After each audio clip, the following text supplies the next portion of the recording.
Hey, I'm Will and Noble Locksmith, and you're watching my YouTube channel, Car Key Wizard. I'm an automotive locksmith, and while I definitely don't know it all, I have learned some tricks along the way that I hope will help you while you're out in the field.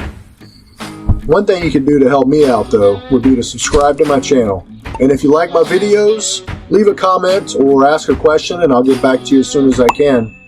I make a lot of videos, so if there's something you'd like to learn more about or a video you'd like to see on a car we're working on, just let me know in the comments and I'll put it up as soon as I can. Thanks, and I hope you enjoy watching my videos. Alright, good morning, afternoon, good day. Hi.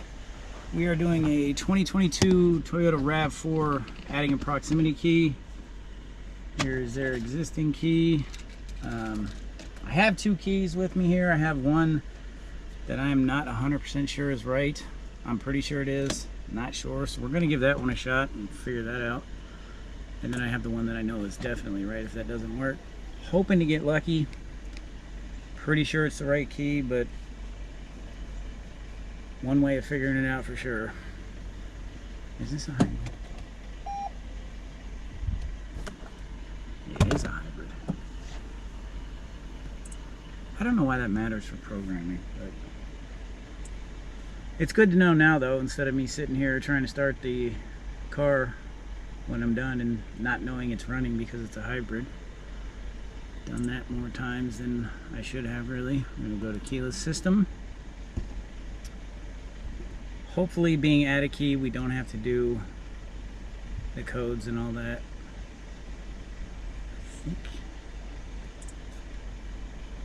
I should have backed up the email data. That's what I needed to do, I think. Yeah.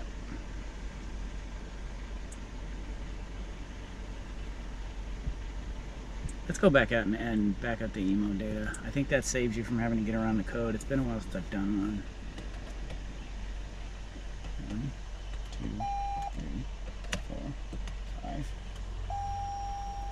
Well, 5 leaves it on. Why would you say 5? Alright, we're off. Hazard lights on. Back up the emo data. If I remember correctly, that gets you around having to do the rolling code. Be really nice. Already done that, dude.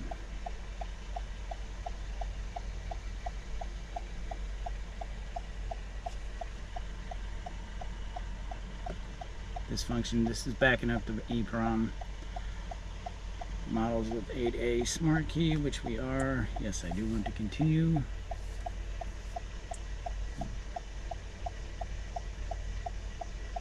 Seems to be working.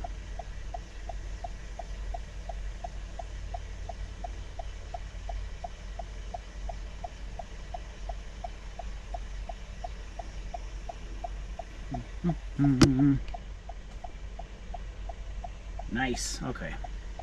So it's reading the emo data. That's going to get us around the rolling code. Save us a pretty good amount of time on this job.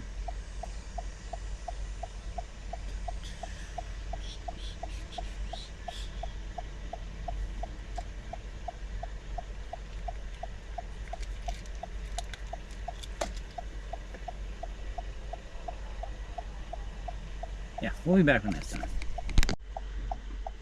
Alright, we are back. We have read the emo data. I just typed some letters in there because it's not going to save EEPROM.bin because there's 50 of them probably. Backup succeeded. Alright, now we're going to go back out to add key. It's eventually going to ask us have we backed up the emo data. Okay, ignition on. Ignition is on. I think it's still going to run us into the code. Ignition off. Everything that's on.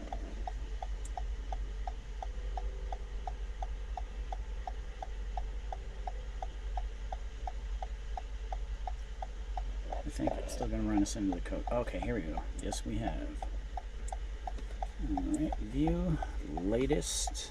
8:29, 11:41 AM. That's us. Alright, program smart key up. Beep. Key I was not sure about. Beep beep. Alright, so we're good. Just got to run this timer out.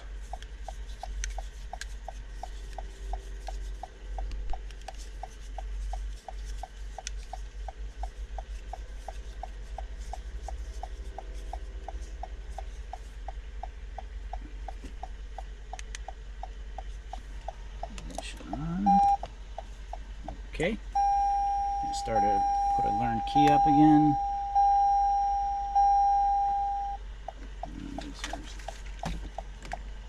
There we go.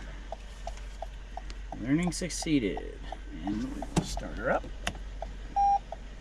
Like I said, that's why I'm glad I knew it was a hybrid, because you don't hear the engine start, but it says ready right there, so that's how you know it's ready to drive and you're good to go. And we are done here.